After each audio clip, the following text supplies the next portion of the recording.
Pro kontra soal pencairan jaminan hari tua atau JHT yang hanya akan boleh dicairkan di usia 56 tahun terus bergulir. Menteri Tenaga Kerja Ida Fauziah akhirnya pun buka suara. Dia beralasan, Permenaker soal JHT dibuat setelah banyak melakukan kajian dan usulan dari berbagai pihak. Karena itu Ida Fauziah mengajak masyarakat untuk satu pemikiran bahwa jaminan hari tua adalah persiapan agar nantinya setiap orang di masa pensiun atau sudah tidak bekerja lagi, kebutuhannya tetap terpenuhi dengan adanya JHT. Mengenai usia 56 tahun yang ditetapkan, ia menyebut sudah melalui banyak kajian dan pembicaraan. Sementara untuk pekerja yang kehilangan pekerjaan, pemerintah akan meluncurkan program baru, yaitu jaminan kehilangan pekerjaan. Untuk program ini, pemerintah sudah mengeluarkan dana awal sebesar 6 triliun rupiah. Sejak awal, memang program JHT ini dipersiapkan untuk kepentingan jangka panjang. Selanjutnya, jika yang bersangkutan memasuki hari tua, ada perlindungan dari program JHT. Bila memasuki usia pensiun, maka akan di-cover oleh program JP, Jaminan Pensiun. Bila meninggal dunia, maka sudah ada perlindungan berupa JKM. Bagaimana bila pekerja di PHK? Sebagaimana yang saya sampaikan, sekarang telah ada program yang dibentuk khusus untuk melindungi pekerja dari resiko tersebut, yaitu program Jaminan Kehilangan Pekerjaan atau JKP. Sejalan dengan Menteri Tenaga Kerja, Menko Perekonomian Airlangga Hartarto menjelaskan, jika JHT dan JKP memiliki tujuan yang berbeda, di mana JHT adalah perlindungan jangka panjang, sementara JKP adalah perlindungan jangka pendek saat bekerja di PHK. Bentuknya adalah uang tunai yang dananya berasal dari iuran yang dibayarkan pemerintah pusat. Iuran JKP sebesar 0,646% dari upah berasal dari pemerintah pusat. Kemudian pekerja buruh yang mengalami PHK berhak memperoleh manfaat JKP berupa uang tunai sebesar 45%, upah di bulan ke-1 sampai dengan ke-3, dan kemudian 25% upah di bulan ke-4 sampai dengan ke-6. Lalu, apa itu jaminan kehilangan pekerjaan atau JKP? JKP merupakan program yang diatur dalam Peraturan Pemerintah Republik Indonesia Nomor 37 Tahun 2021 tentang penyelenggaraan program jaminan kehilangan pekerjaan. Dalam program ini terdapat 3 fasilitas utama, yaitu uang tunai yang akan diberikan kepada korban PHK selama 6 bulan. Dengan pembagian, 3 bulan pertama sebesar 45% dari upah terakhir yang diterima, dan 3 bulan selanjutnya sebesar 25% dari upah terakhir yang diterima. Tapi, ada pula aturan jika batasan besar upah terakhir yang diterima adalah 5 juta rupiah. Fasilitas kedua adalah akses informasi, yang meliputi informasi lowongan kerja dan bimbingan jabatan, yang diberikan dalam bentuk asesmen diri dan konseling karir. Dan fasilitas ketiga adalah pelatihan kerja, di mana pelatihan akan dilakukan secara daring maupun luring melalui lembaga pelatihan kerja milik pemerintah, swasta, atau perusahaan. Namun pendiri Asosiasi Pekerja Indonesia, Mira Sumirat menilai program jaminan kehilangan pekerjaan yang digadang-gadang sebagai pengganti JHT tidak memiliki kejelasan realisasi di lapangan sehingga akan mempersulit kondisi masyarakat. Menurutnya, kebijakan pemerintah tersebut justru membuktikan ketidakpedulian pemerintah terhadap buruh di tengah tingginya angka pengangguran dan PHK akibat pandemi. Mereka memang sudah diajak bicara, tapi mereka nggak setuju. Jadi kawan-kawan pekerja buruh tidak setuju. Mereka kaget ketika muncul Permenaker nomor 2 tahun 2022 ini gitu. Nah, artinya ini kan ada pemaksaan kehendak ya, pemaksaan kehendak dengan terbitnya Permenaker nomor 2 tahun 2022. 2022 menunjukkan ketidakpekaan, ketidakpedulian pemerintah dalam hal ini Kemenaker terhadap para pekerja buruh yang sekarang sedang mengalami kondisi ekonomi yang sangat-sangat terpuruk. Suara keberatan juga datang dari Ketua DPR RI Puan Maharani. Dia meminta pemerintah meninjau ulang peraturan Menteri Tenaga Kerja yang mengatur soal pencairan jaminan hari tua tersebut. Puan menegaskan, JHT merupakan hak pekerja yang diperoleh dari pemotongan gaji para pekerja, bukan dana yang diberikan oleh pemerintah.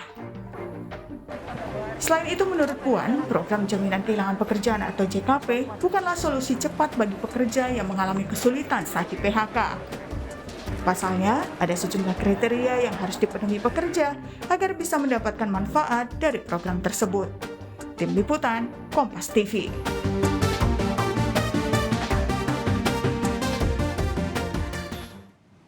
Pemerintah melalui Kementerian Tenaga Kerja memutuskan untuk mengeluarkan aturan soal pencairan jaminan hari tua atau JHT di usia 56 tahun. Di sisi lain, untuk pekerja yang mengalami PHK, pemerintah telah meluncurkan jaminan kehilangan pekerjaan atau JKP.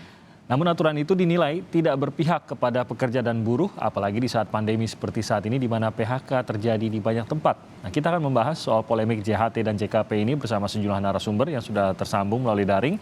Yang pertama ada Direktur Riset Kor Indonesia, Pak Peter Abdullah. Ada juga Wakil Ketua Komisi 9 DPR RI, Pak Melki Lakalena, dan Presiden Asosiasi Serikat Pekerja Indonesia Aspek, Ibu Mirah Sumirat. Selamat pagi Pak Peter, Pak Melki, dan juga Ibu Mirah. Selamat pagi. Terima kasih sudah bergabung bersama kami. Saya ingin tahu dulu aspirasi dari para pekerja setelah beberapa hari kita mendengar bahwa ini sudah dikeluarkan oleh pemerintah dan sudah sempat mendengar bagaimana dalam beberapa hari terakhir ini pemerintah mencoba menjelaskan mengenai aturan JHT 100% di 56 tahun ini. Bu Mirah, bagaimana tanggapannya setelah mendengar tanggapan dari pemerintah ataupun penjelasan dari pemerintah dalam beberapa hari terakhir ini? Ya, yang pertama di garis bawah yang paling penting adalah dana JHT tersebut tidak ada uang 1 sen pun dana dari pemerintah. Jadi ini murni dananya pekerja meskipun ada ada sharing dari pemberi kerja. Tetapi secara hukum mereka pekerja buruh yang mendapatkan dana JHT tersebut. Lalu yang kedua, saya juga heran gitu ya, kenapa selalu pemerintah dalam hal ini Kemenaker menggadang-gadang mempromosikan sesuatu barang yang belum jelas, yaitu jaminan kehilangan pekerjaan. Ketika JKP ini belum ada bentuknya seperti apa, kemudian kajiannya sudah sejauh mana, dan kemudian bagaimana melibatkan stakeholder dalam hal para pekerja. Kemudian saya baca juga banyak kriteria. Dan kita sama-sama tahu dan bukan rahasia umum lagi bahwasannya birokrasi kita ini satu datanya juga sangat amburadul ya. Yang kedua terkait dengan kriteria tadi tentu dalam tanda kutip ya sangat-sangat menyulitkan para pekerja buruh yang nanti akan mendapatkan. Tapi yang poin pentingnya dalam JKP adalah JKP ini kan turunan daripada Undang-Undang Cipta Kerja. Satu sisi Undang-Undang Cipta Kerja Omnibus Law itu sudah dibatalkan oleh Mahkamah Konstitusi pada Oktober 2021 lalu. Artinya hentikan semua pembahasan, semua regulasi yang terkait dengan turunan daripada Undang-Undang Cipta Kerja termasuk JKP ini. Nah yang ketiga, pemerintah ini nggak boleh barter gini. Maksudnya apa gitu? Maksudnya ketika ada JHT tapi kemudian ditahan, tapi kemudian dia mempromosikan yang JKP tadi ini sebenarnya nggak nyambung juga antara dia menahan dana JHT dengan memunculkan satu produk yang disebut JKP yang notabene produk JKP itu sendiri sampai sekarang juga belum jelas. Nah ini poin yang menarik Bu Mirah, sekedar catatan saja kami juga mencoba untuk mengundang pihak dari Kementerian Tenaga Kerja namun sampai saat ini masih belum mendapatkan tanggapan. Tapi poin Bu Mirah tadi juga menarik, itu mungkin Pak Melki bisa memberikan penjelasan kepada kami terutama pada saat Undang-Undang Cipta Kerja ini akan dilihat ulang begitu karena sudah ada keputusan dari MK. Apakah ini prudent Pak? Ini berpikir jauh dengan menerapkan sebuah aturan seperti yang kita dengar tadi mengenai jaminan kehilangan pekerjaan. Padahal sebenarnya sedang ada perombakan mengenai ketenagakerjaan kita ini dan harus 56 tahun untuk bisa mencarikan JHT. Tentu saja ini perombakan yang sangat-sangat besar gitu Pak Melki. Ya, jadi kalau kita lihat bahwa persoalan apapun kan memang kita masih melihat dari regulasi yang ada ya.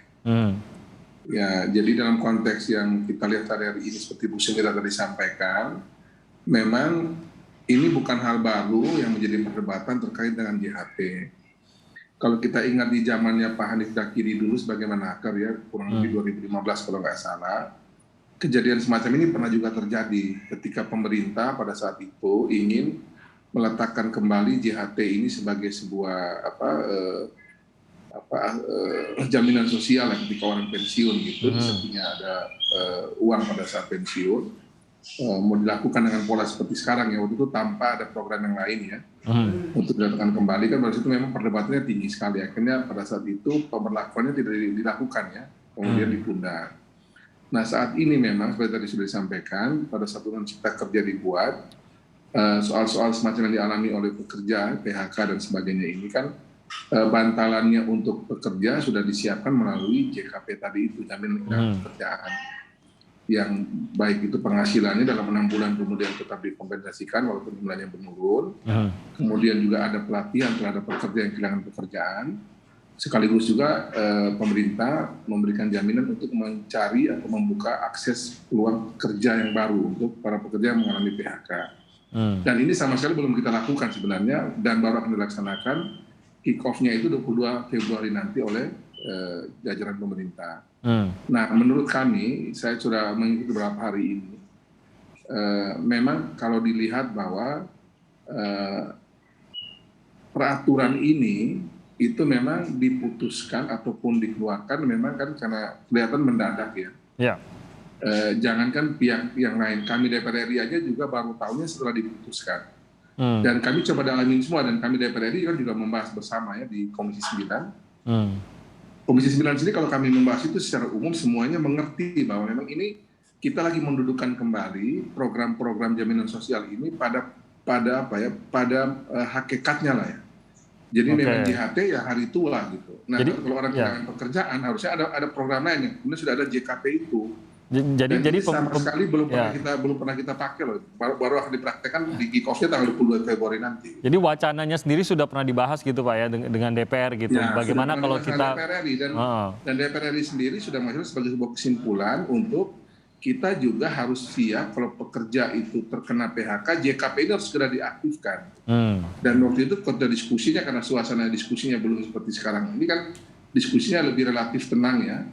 Dan kami juga di Komisi 9 kan ada tokoh-tokoh buruh ya, seperti Bu Irma Caniago ya, juga tokoh buruh juga yang dari dulu suka mengurus persoalan buruh. Bu Irma sendiri juga prinsipnya setuju gitu. Nah jadi bagi kami sendiri setelah mendiskusikan hal ini memang baik. Nah cuma sayangnya adalah program yang baik ini itu dihasilkan atau dikeluarkan, menurut kami sih ya komunikasinya belum optimal dengan berbagai pihak. Terlalu dini Pak Melki. Saya kira komunikasi yang mungkin perlu dibenahi sehingga kebijakan-kebijakan semacam ini juga diterima oleh kita semua juga relatif sudah terkomunikasikan. Kita sudah dialog dengan lebih dalam lah sehingga bisa memahami maksud dari program ini. Gitu. Oke, baik. Saya ke Pak Peter. Pak Peter, jadinya kalau kita mendengar informasi tersebut pada saat kita mendengar putusannya dan mungkin tidak langsung masuk logika khususnya untuk kita para pekerja begitu. Mengapa ya ini diberlakukan sekarang? Mengapa aturan ini mulai dari sekarang diberlakukan? Apa sebenarnya mungkin kita menarik kacamata lebih jauh begitu, Pak Peter? Apa dampaknya sih sebenarnya kalau JHT ini ditunda hingga 56 tahun bagi setiap pekerja untuk bisa dicarikan 100%? Apa manfaatnya sebenarnya, manfaat terbesar ya Pak Peter? Ya, terima kasih Mas. Saya pertama kali ingin mengamplify apa yang disampaikan oleh Pak Emmanuel. Ya. Ini niat baik itu kadang-kadang tidak bisa diterima baik kalau tidak dikomunikasikan dengan baik. Ya. Jadi ini permasalahannya ini mirip dengan orang tua dengan anaknya. Yang orang tuanya tuh kepingin memberikan banyak hal yang baik-baik kepada anaknya, tapi anaknya nggak ngerti. Ya. Coba ya, kita bayangkan sistem jaring pengaman untuk pekerja kita itu diberikan begitu lengkapnya oleh pemerintah saat itu. Ada 3, ya. Ada pensiun, ada jaminan hari tua, dan kemudian ada jaminan kehilangan pekerjaan. Ya. Jadi di negara-negara maju pun itu yang minimal itu kalau di ILO itu yang diharapkan itu adalah yang diminta oleh pemerintah itu memberikan minimal itu 1, itu pensiun. Itu 1 yang diminta oleh ILO. Indonesia punya 2, yaitu pensiun dan kemudian jaminan hari tua. Dan sekarang itu ditambah lagi, yaitu jaminan kehilangan pekerjaan. Bayangkan kita punya 3. Tetapi karena tidak dikomunikasikan dengan baik, Ya, ini niat baik itu tidak tersampaikan, tidak diterima dengan baik. Jadi persoalannya menjadi geger seperti ini. Bahkan yang menarik, teman bapak-bapak yang ada di DPR pun nggak ngerti, bahkan ketua DPR pun sudah keburu ngomong menolak. Nah, ini berarti kan komunikasinya kan tanda kutip lemah sekali. Nah, tapi balik ke pertanyaan tadi, sebenarnya persoalan ini adalah sederhana. Ya. Yang namanya jaminan hari tua, itu sebenarnya memang untuk hari tua. Sebelumnya pun itu memang tidak bisa diambil sekapan-kapan saja. Cuman yang juga tidak dipahami adalah sebenarnya untuk hari tua, jaminan hari tua itu sudah ada termin-termin pencairannya. Jadi kalau sudah 10 tahun, jaminan hari tua itu bisa dicairkan. Ya, bisa dicairkan untuk 2 hal. Dicairkan untuk uang cashnya itu sebesar 10%, dan kemudian ada 30% bisa dicairkan untuk perumahan. Oke. Ya, saya kebetulan saya pekerja dan saya sudah pernah menerima itu. Saya sudah pernah merasakan itu. Jadi jaminan hari tua itu memang sebenarnya sangat baik untuk kita. Oke, Pak Peter, maaf saya potong di situ, tapi mungkin yang dirasakan oleh para pekerja khususnya buruh di sini adalah apakah momennya tepat? Satu, ada dua alasan lah yang membuat ini terasa berat untuk diterima. Satu, kondisi sekarang, karena kondisi COVID, PHK juga selalu rasanya ada di ujung belokan berikutnya begitu kemungkinan PHK tersebut. Dan yang kedua itu bahwa bagaimanapun juga seperti kata Ibu Mira tadi bahwa ya ini uang kita gitu. Mengapa sampai saya sudah katakan menabung melalui JHT ini bertahun-tahun tapi saya tidak berhak atas uang yang milik saya sendiri begitu. Oke, satu-satu ya Mas Timothy ya. Pertama, iya uang kita. Tetapi kita itu ada aturan mainnya walaupun uang kita. Contoh Mas Timothy, kalau kita nabung deposito di bank, uang kita. Tapi kalau sudah uangnya depositonya itu sudah ditetapkan deposito 1 tahun, nggak bisa kita ambil setiap waktu. Tapi bisa, tapi kena denda sebenarnya kan? Ya, jadi tetap bisa, tapi kena penalti. Iya, ada penalti. Tapi ini kan adalah program, ya. Program untuk kita semua, ya. Dan itu adalah jaminan untuk hari tua, untuk kita sendiri. Ini sekali lagi mirip dengan anak kecil dengan orang tuanya. Pengen duitnya cepat dicairkan. Padahal ini untukmu loh, Nak. Untuk kamu nanti masa depanmu. Kan niatnya baik sekali. Nah, kekhawatiran pekerja adalah, ini kan uang saya. Dan kan yang diributkan itu, kalau saya PHK gimana? Kan tidak diributkan kalau tidak kena PHK kan?